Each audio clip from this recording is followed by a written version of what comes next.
Q&A 시간입니다. 먼저 칼슨 정님께서 주신 질문입니다. 지금 달러 약세화가 계속되고 있는데 미국도 재정 부양책을 계속 내놓고 있습니다. 재정 부양책, 즉 정부 지출이 늘어나게 되면 이제 금리가 상승을 하고 통화 가치 상승 요인인데 이 달러라는 자산, 달러화는 안전 자산이라는 특이성으로 인해서 최근 약세의 흐름을 보인 것이 아닌가 이렇게 해석을 해도 되는지 이런 질문을 주셨습니다. 그럼 어떤 식으로 해석을 할 수 있을까요? 글쎄요, 이게 주식시장에서 일어나는 일들 그리고 경제 현상에서 일어나는 일들에 대해서 그것이 어떤 메커니즘을 통해서 이런 일이 발생했느냐. 뭐 하루에 주가가 올랐어요. 주가 지수가 올랐는데 이걸 뭐라고 해석하느냐. 이거 굉장히 좀 다양합니다. 뭐 좀 심하게 말씀드리자면 코에 걸면 코 그리고 귀에 걸면 귀 그리고 어떤 사람 이렇게 이야기하고 뭐 저렇게 이야기할 수도 있고. 근데 사실 우리가 이제 자연 현상의 경우에는 인과관계가 좀 뚜렷하죠. 그죠? 뚜렷합니다. 근데 사회 현상의 경우에는 인과관계가 조금 뚜렷하지 않은 경우가 많아요. 같이 이렇게 되긴 했는데 오늘 이런 일이 생겼고 주가 지수가 올라갔는데 이게 인과관계가 이런 건지 이 일이 생겨서 주가 지수가 올라간 건지 아니면 주가 지수가 올라가면 이런 일이 생기는 건지 우리 그것도 잘 구분을 못 해요. 상관관계가 있다고 하더라도 인과관계를 해석을 하기가 어렵고 그러다 보니까 결국은 장님 코끼리 만지기에 해당되는 것이죠.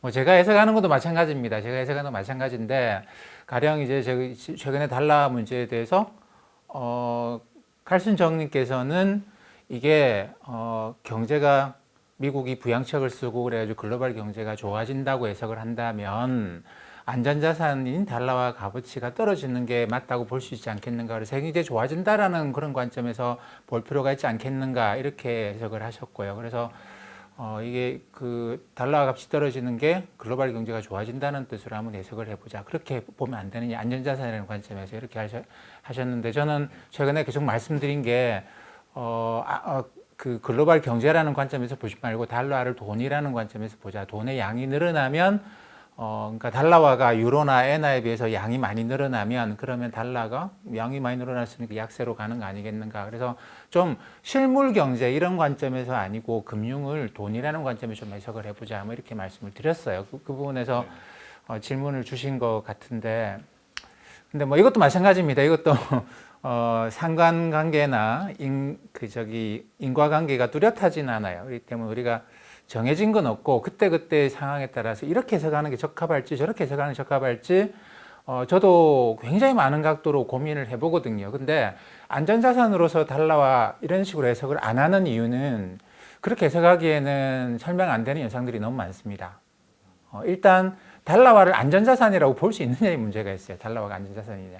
보통 일반적으로 주가 떨어지면 엔화 값이 올라간다고 하잖아요. 그러면서 엔화를 안전자산이라고 해요. 많은 사람들이 무슨 엔화가 안전자산, 거기 지진도 많이 나고 거기 경제도 뭐 지금 30년 동안 저러고 있는데 무슨 안전자산.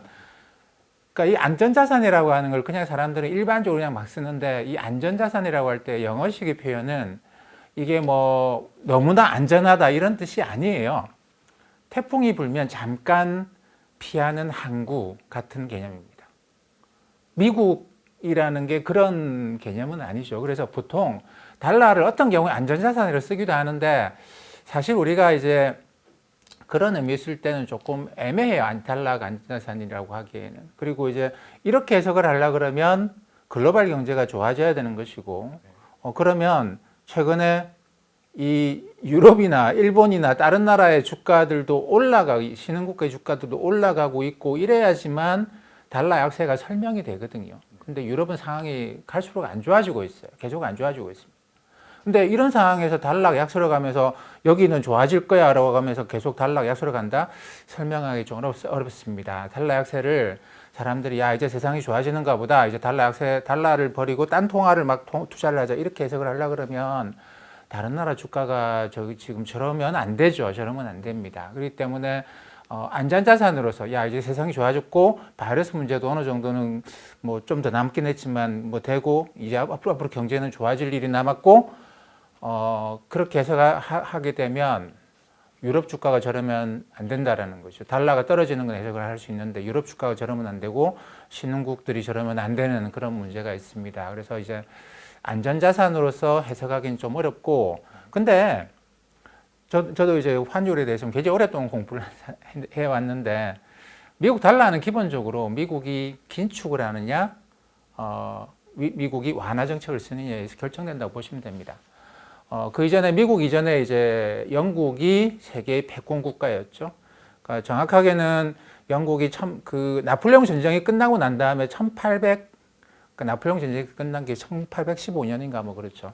1820 몇 년에 영국이 근본위제를 시작을 합니다. 영국 파운드화를 그 영국 파운드화가 이제 종이로 이렇게 거래도 됩니다만 금의 양에 따라서만 물론 딱 1대1은 아닙니다만 영국 파운드화의 값어치를 금의 값어치에 연동을 시켜버린 것이죠. 그러고 난 다음에 이제 영국이 금리 정책을 쓸 수가 있어요.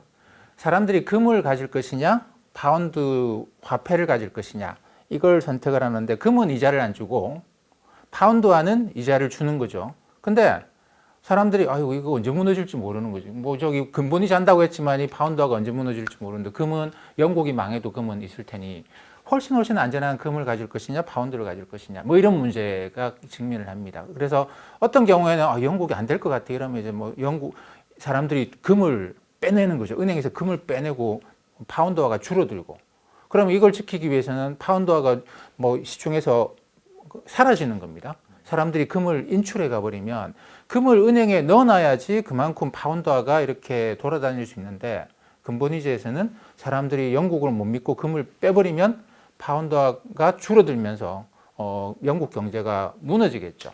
그런 일이 발생할 것 같으면 어떻게 하겠습니까? 영국 중앙은행이 금리를 올려요. 올려서 금리를 올리면 금리 올리면 긴축이고 경제가 더 망가지는 거 아닌가? 그렇게 생각하는 방식이 하나가 있는데 이거는 이제 우리 지금 금에 연동되어 있지 않은 화폐를 갖고 하는 흔히 말하는 피아트 마니 또는 불환 지폐라고 이야기하는데 이 방식에 너무 익숙해져서 그런 것이고 이 근본위제를 생각해 보면 완전히 정반대예요. 경제를 살리려고 그러면 금리를 올려서 사람들이 야 이렇게 이자 많이 주는데 내가 이자 한 푼도 안 주는 왜 금을 갖고 있지? 금을 은행에 맡겨놓고 그러면 파운드화가 돌기 시작해요. 그럼 경제가 또 좋아지는. 그래서 그때부터 영국은 금리를 조절해서 파운드화에 이제 파운드화를 유지를 했습니다. 미국도 패권 국가로서 기본적으로 기축통화 국가로서 마찬가지예요. 달러를 강하게 만들고 싶으면 금리를 올리면 됩니다. 금리를 올리고 돈의 양을 줄여버리면 이게 이제 그러면 사람들이 달러를 가지려고 하면서 달러가 강세로 갑니다. 지금은 이제 그렇기 때문에 제가 돈의 양으로 해석을 하는 게 근본적인 어떤 환율을 설명한 현상이다라고 하는 게 그냥 말씀드리는 게 아니고 이게 원래 환율의 역사라고 하는 게 통화의 역사라고 하는 게 그 돈의 움직임이에요. 경제가 좋다 나쁘다. 아까 말씀드렸다시피 파운드의 경우 완전히 정반대잖아요. 완전히 정반대거든요. 우리가 일반적으로 생각하는 경제가 좋아지게 하려고 하면 금리를 내려야 된다. 근데 금리를 올려야 된다라고 해석을 하면서부터 글로벌 통화 체제가 만들어진 게 기본적입니다. 그래서 미국도 달러와의 강세 시기를 보면 늘 긴축적이에요. 금리를 올릴 때입니다. 금리를 올릴 때. 그 경제가 좋아서 올리든 아니면 경제가 나빠도 물가 잡으려고 올리든 1980년 초반에 레이건 대통령은 경제가 진짜 안 좋았는데 그때 흔히 이제 그걸 스태그플레이션이라고 불렀죠. 물가는 막 올라가고 경제는 막 마이너스 성장을 하고 그때 경제가 좋아서 금리를 올린 게 아니고 물가 잡으면 경제가 좋아질 수 있게 생각해서 물가 잡으려고 화폐를 확 줄여버린 금리를 폭등을 시켜버렸습니다. 달러와 어마어마한 강세를 갔죠. 어마어마한 강세를 갔습니다.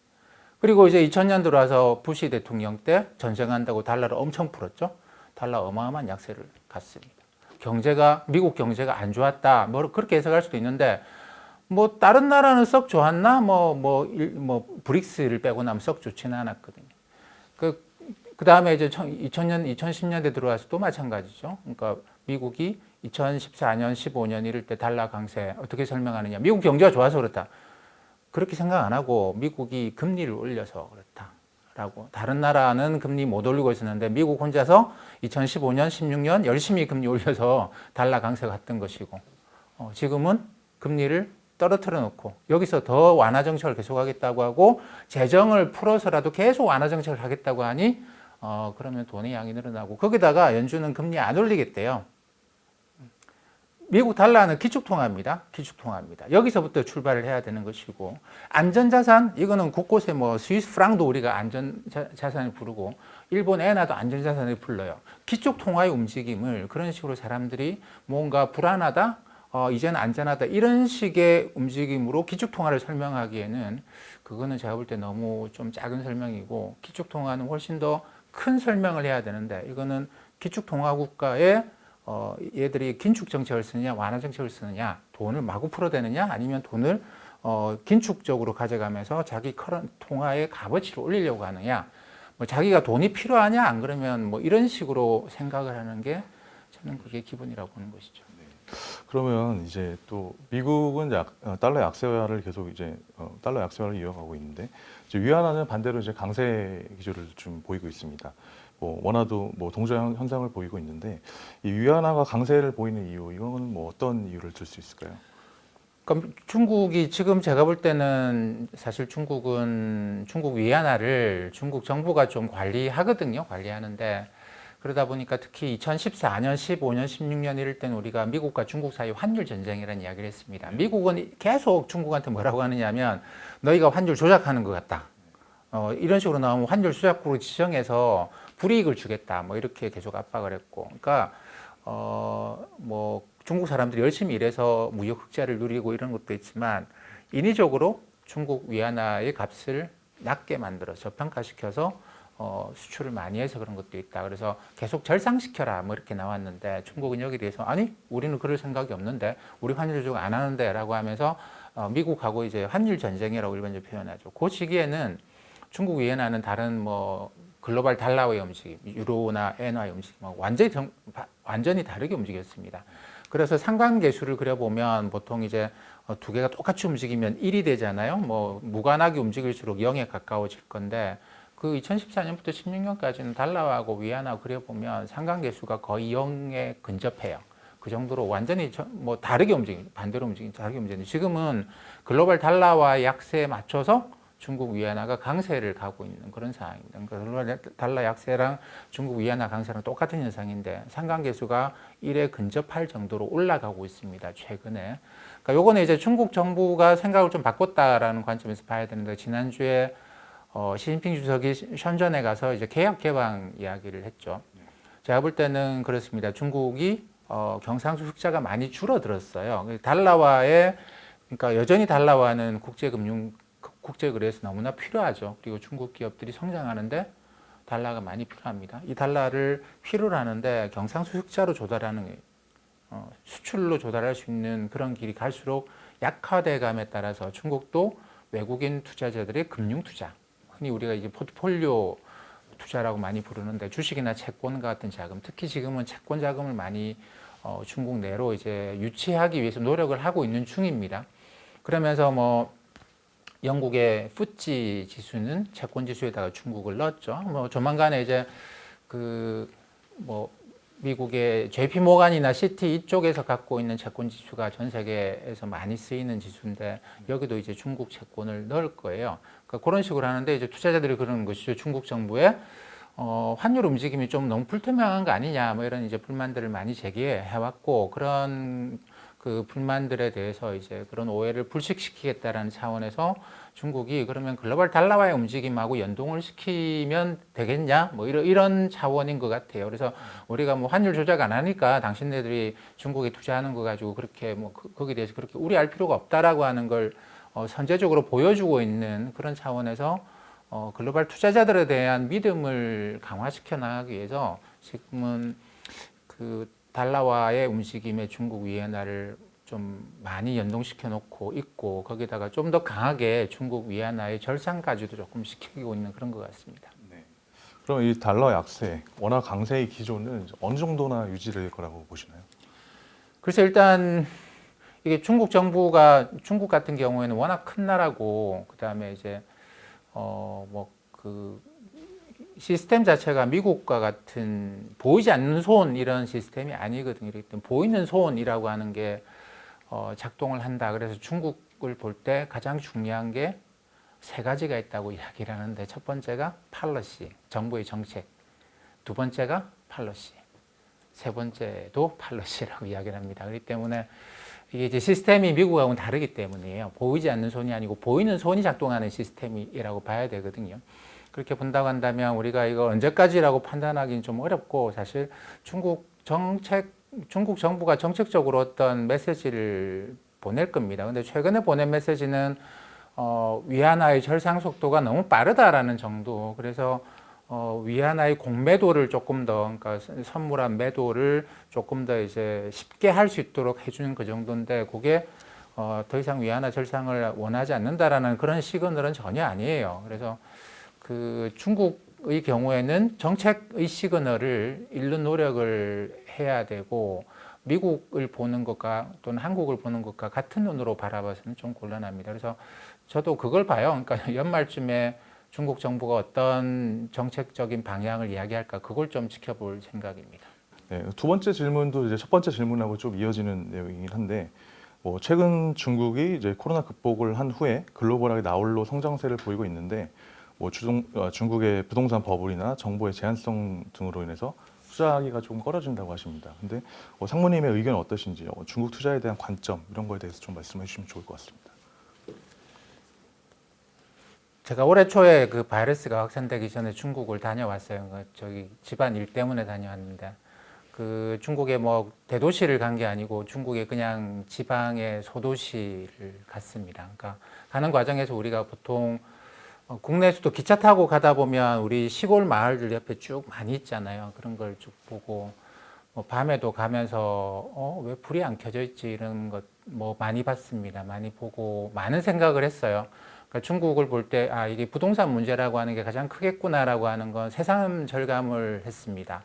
그러니까 이게 가계 빚이라고 하는 게 어마어마하구나라고 하는 걸 느꼈고, 이걸 어떻게 해결해 나갈까 뭐 이런 고민들도 많이 했었고, 그 경제라고 하는 게 뭐 각 나라가 다 다르고 스토리가 다 다르겠지만, 저는 경제를 성장시키는데 1인당 GDP를 끌어올리는 과정에서 좀 비슷한 일들이 벌어진다고 보는데, 여전히 중국 경제가 지금 안고 있는 문제점들은 우리나라 90년대 초반의 문제점인 것 같아요. 그러니까 부채 위주의 성장, 단기적으로 경제를 성장시키려고 그러면 우리는 가계부채는 아니고 기업부채였지만 기업 부채를 증가시켜서 오다 보니 어느 순간 이걸 계속 은행이 돈을 찍어서 이걸 계속하기에는 이건 불가능하다. 그러니까 이랬다가는 그 통화 가치가 이제 완전히 무너져 버리는 일이 생긴다. 사람들이 그런 일이 생기기 때문에 해외로부터 투자자들을 유치하자. 그게 우리나라가 1990년대 초반에 외국인 투자자들한테 시장을 열었던 이유입니다. 그때 우린 주식시장을 열었죠. 1992년부터 주식시장에 이제 외국인들이 들어오기 시작하고 그랬습니다. 근데 저는 이제 그런 생각을 하는데, 그때 채권 투자자들한테 문을 열었으면 더 나았겠다 이런 생각을 해요.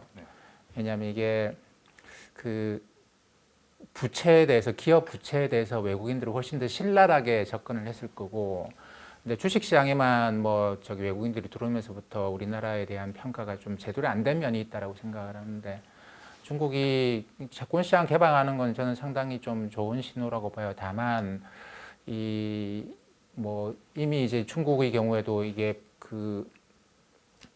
거기는 지금 기업 부채도 많아요. 가계 부채도 많고 정부만 부채가 없는 좀 작은 그런 편인데, 이게 이미 이제 너무 커져버린 거 아닌가. 근데 아직까지는 그렇습니다. 여기서 부도가 발생하는데 아직까지의 부도의 규모는 중국 정부가 통제 가능한 수준입니다. 통제 가능. 우리도 그랬죠. 우리도 90년대 계속 부도가 나고, 그때는 뭐 그런 일들도 많았어요. 아침에 일어나서 보면 뉴스에 그런 뉴스가 나오는 거죠. 아침에 7시에 밤새 사람들이 어느 신협 앞에 줄을 길게 선 거예요.